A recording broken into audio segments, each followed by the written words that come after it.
കാക്കനാട് വാഴക്കാലയിൽ ആക്രി ഗോഡൌണിൽ വൻ തീപിടുത്തം.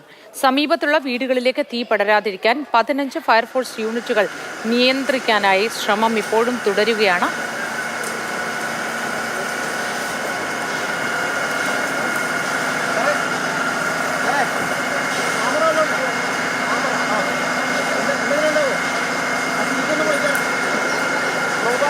വിവരങ്ങളുമായി ബിനിൽ ചേരുന്നു.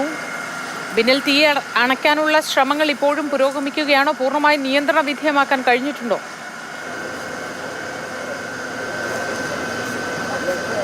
മോത്തി, തീ നിയന്ത്രണ വിധേയമായിട്ടുണ്ട്. പക്ഷേ അത് പൂർണ്ണമായും അണയ്ക്കാൻ കഴിഞ്ഞിട്ടില്ല. നമുക്കിപ്പോൾ കാണുന്ന ദൃശ്യങ്ങൾ തീ ഇപ്പോഴും പടർന്നുകൊണ്ടിരിക്കുന്നു. പക്ഷേ അപകടനില തരണം ചെയ്തിരിക്കുന്നു. മറ്റ് ഭാഗങ്ങളിലേക്കൊന്നും തന്നെ തീ പടരില്ല.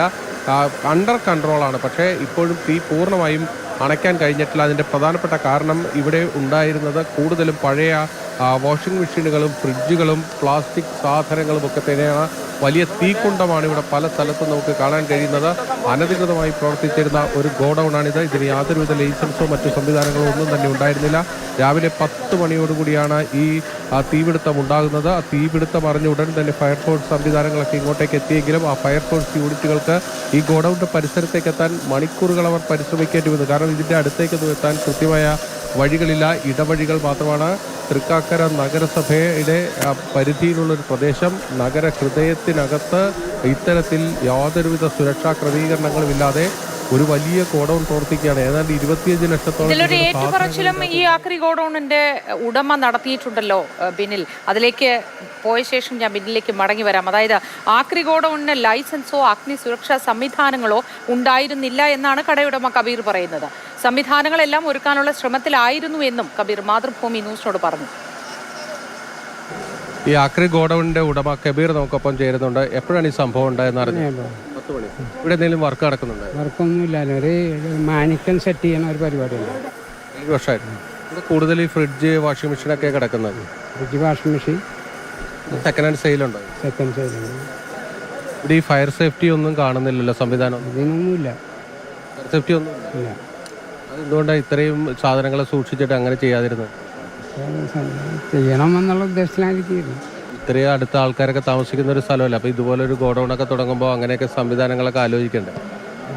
അത് ആലോചിച്ച് ചെയ്യാനുള്ള ഉറപ്പാടിലാണ് ഇരിക്കുന്നത്. 7 വർഷമായിട്ടൊന്നും ഇപ്പോഴാണ് ഇപ്പോൾ പൊരിച്ചതായത്. സാധനങ്ങൾ കൂടാലും ഇവിടെ ഇതിന് ലൈസൻസ് എന്തെങ്കിലും ഉണ്ടോ? ഇതിന് സൂക്ഷിക്കാൻ സ്ക്രാപ്പ് ഏജൻസീസ് എന്ന് പറഞ്ഞ ലൈസൻസ് ഉണ്ട്. അവിടെ നിങ്ങൾക്ക് കട നടത്താനല്ലേ? ഇവിടെ ഇങ്ങനെ സാധനങ്ങൾ സൂക്ഷിക്കുന്നത് ലൈസൻസോടെ അല്ലല്ലോ. അല്ല അല്ല. ഈ സമീപത്തേക്കൊക്കെ പടർന്ന ഒരു വലിയ ദുരന്തമായിട്ട് മാറില്ലായിരുന്നു? എന്തോരം സാധനങ്ങൾ ഇവിടെ സൂക്ഷിച്ചു? 25 രൂപയുടെ അടുത്ത് സാധനം. 25 ലക്ഷം ബോക്സാണ്. കാർട്ടിന് നല്ല ബോക്സ് കൊടുക്കുന്ന പരിപാടി ചെയ്യുന്നുണ്ട്. അപ്പോൾ കാർട്ടൺ ബോക്സ് തിരിഞ്ഞ് അതിൻ്റെ ഗോഡൗണിൽ സൂക്ഷിക്കണം. 25 ലക്ഷം രൂപയുടെ സാധനം സൂക്ഷിച്ചു. എല്ലാം ഉണ്ട്, എല്ലാം കൂടി. ഇതെല്ലാം ചെയ്യാൻ ആഗ്രഹിച്ചിരുന്നു എന്നാണ് പറയുന്നത്. പക്ഷേ ഇവിടെ ഒരു ഫയർ സേഫ്റ്റിക്കുള്ള ഒരു സംവിധാനങ്ങളും ഇല്ലാതെയാണ് കുറ്റകരമായ രീതിയിൽ ഈ ഗോഡൌൺ ഇവിടെ പ്രവർത്തിച്ചിരുന്നത്. അത് ആ ഉടമ കബീർ തുറന്ന് സമ്മതിക്കുകയും ചെയ്യുന്നുണ്ട്. ക്യാമറമാൻ ആന്റണി ഗിരിഗറിക്കൊപ്പം ബിനിൽ, മാതൃഭൂമി ന്യൂസ്, കൊച്ചി. പ്രദേശവാസികളുടെ പ്രതികരണത്തിലേക്ക് കൂടി നമുക്ക് പോവാം. തൃക്കാക്കര നഗരസഭയിലെ ആക്രി ഗോഡൌണുകളിൽ പരിശോധന നടത്തുമെന്നും ചെയർപേഴ്സൺ രാധാമണി പിള്ള പറഞ്ഞിട്ടുണ്ട്. അതിന് മുൻപ് പ്രദേശവാസികളുടെ പ്രതികരണം.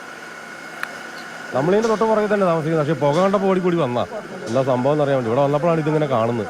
ഫയർഫോഴ്സ് നമ്മളിവിടുന്ന് പുറകെ ആൾക്കാർ ഓടുന്നു, എല്ലാവരും വന്നു. ഇവിടെ ആളപായമില്ല. അത് കേട്ടപ്പോൾ തന്നെ പകുതി സമാധാനമുണ്ട്. അപ്പോഴേക്കും ഫയർഫോഴ്സ് എത്തി. ഇപ്പോൾ 1 മണിക്കൂറിന് മേലെയായി ഇപ്പോൾ സംഭവം നടക്കാൻ തുടങ്ങിയിട്ട്. ഇത് തന്നെ സാധനങ്ങൾ, ഈ പഴയ ഫ്രിഡ്ജുകൾ, പിന്നെ വാഷിംഗ് മെഷീൻ എന്ന് വേണ്ട ചെരുപ്പ്, പ്ലാസ്റ്റിക്കിൻ്റെ മറ്റു ഉപകരണങ്ങൾ, അതായത് മറ്റേ കൊട്ട, കസാരകൾ, ഇങ്ങനെയുള്ള സാധനങ്ങൾ സെക്കൻഡ് ഹാൻഡ് വാങ്ങുന്നു, ആവശ്യക്കാർക്ക് ഉപയോഗമുള്ള മേടിച്ചുകൊണ്ട് പോകുന്നു. ഇതൊക്കെ